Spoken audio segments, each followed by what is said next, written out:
Mūsų startuolis kuria medicinos prietaisą, tai vienintelis vienkartinis sensorius, kuris matuos jonizuojančios spinduliuotės suteiktą dozę vėžiu sergančiam pacientui. Tai ne tik toj vietoj, kur yra auglys, kur gydytojai žino, kokia spinduliuotės dozė yra, žino, kaip su ja elgtis, bet tose vietose, kur nieks nematuoja. Tai mes būsim pirmi, kurie matuos spinduliuotę organuose, kuriuos būtina apsaugoti nuo jonizuojančios spinduliuotės.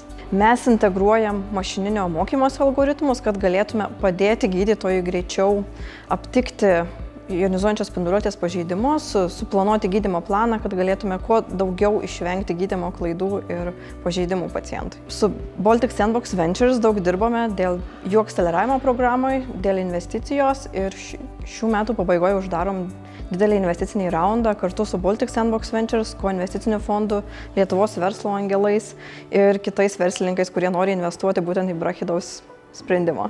Šiuo metu dirbam su Nacionaliniu vėžio institutu, taip pat pasirašom sutartį su KTU ir LSMU. Dirbam su Vokietijos Heidelbergo universitetinė ligoninė, jų specialistais, jų užsakymais ir užmezgėm ilgalaikius kontaktus su Prancūzijos ligoninėmis Paryžiaus regione. Tai ateities kitų metų planai yra dirbti Vokietijoje ir Prancūzijoje. Labai didžiuojamės, kad pagaliau uždarysime investicinį raundą, kad mums stebuklingai pavyko laimėti Startup Fear Pitch Battle.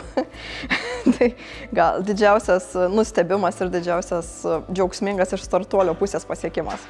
Iš mūsų įmonės pusės tai klinikiniai tyrimai, klinikinės studijos su Nacionaliniu vėžio institutu tai stumia mus į priekį. Tai kitų metų ateities planai yra darbas su ligoninėmis Prancūzijoje ir Vokietijoje.